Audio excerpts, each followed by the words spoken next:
Capek nggak sih kerja keras dari pagi sampai malam, tapi dompet rasanya nggak pernah tebel? Mau usaha, bingung mau mulai dari mana? Mau investasi, takut malah rugi. Tenang, kalian nggak sendirian. Ada banyak banget orang yang ngalamin hal kayak gini. Dan di video ini, gue bakal bahas prinsip dasar buat hasilin uang. Gimana cara uang itu bekerja, alur yang selalu dipakai, sama pengusaha buat jalanin bisnis mereka dengan pemahaman yang simple. Jadi siapapun, kapanpun, dan dimanapun bisa banget buat hasilin uang. Dan ini nggak cuma berlaku untuk jualan produk fisik aja, jasa pun juga bisa. Ini poin pertama yang harus kalian tanemin di otak kalian. Inti dari menghasilkan uang itu cuma satu, selesai masalah orang lain. Dan uang itu sendiri bakalan datang sebagai bayaran atas solusi yang udah kalian tawarin. Jadi jangan buru-buru buat kepikiran jual barangnya dulu, tapi pikirin dulu masalah apa yang bakal kalian selesain dengan produk kalian itu. Masalahnya lapar, tapi duit pas-pasan. Solusinya adalah warteg. Punya mobil, tapi nggak ada waktu buat nyucinya. Solusinya adalah tempat cuci mobil. Kedua bisnis tadi sama-sama ngasih solusi buat orang sesuai dengan kebutuhannya. Dan di poin ini, cara paling simpel ketika kalian mau buka bisnis, coba untuk lihat sekeliling dulu. Masalah apa yang paling sering orang hadapi, dan solusi apa yang bisa kalian tawari. Poin kedua, apa yang bisa bikin kalian beda? Jadi ngasih solusi aja itu nggak cukup, harus punya unique selling point juga buat ditawarin selain solusi. Analoginya gini, semua orang bisa jualan makanan, semua orang bisa jualan baju, tapi pertanyaannya, kenapa gua harus beli sama kalian? Apa sih yang jadi poin plusnya? Orang bakalan rela bayar lebih untuk sesuatu yang punya nilai plus. Misalnya, ketika nyari baju kemeja, itu banyak banget yang jual dengan harga yang bervariasi. Tapi ada satu merek yang ngejual dengan harga lebih tinggi dari baju yang lain. Dan mereka pakai bahan yang punya daya serap keringat yang tinggi. Dan juga anti lecek meskipun dipakai seharian.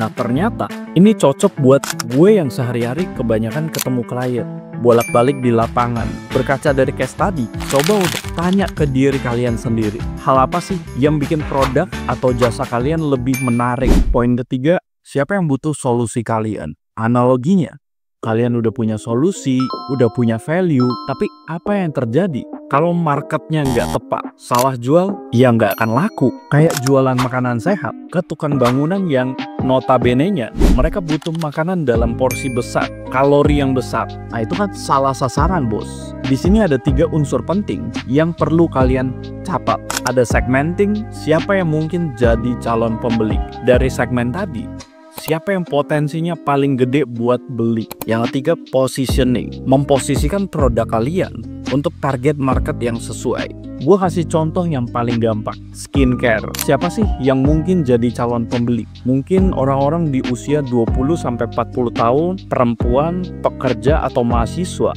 yang peduli sama penampilan mereka, yang pengen punya kulit sehat dan glowing dengan harga terjangkau. Terus tinggalnya di mana? Di daerah perkotaan sampai ke pelosok-pelosok. Mereka cuma butuh akses internet buat belanja online. Dari sini, kalian udah punya target segmennya. Tinggal selanjutnya dibedah lagi. Siapa yang punya potensi besar buat beli? Contoh, perempuan di usia 25-35 tahun yang kerja dengan penghasilan yang menengah dan pengen skincare yang praktis.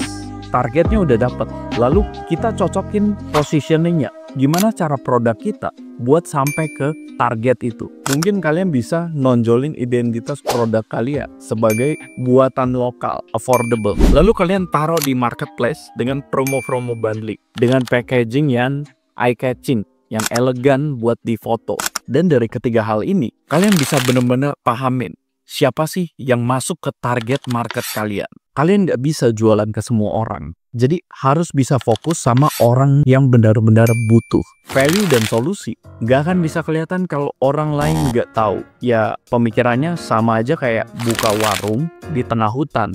Nggak ada yang mau beli kan? Branding yang kuat bisa bikin produk atau jasa itu kelihatan. Manfaat apa yang bakalan mereka dapat dari produk kalian.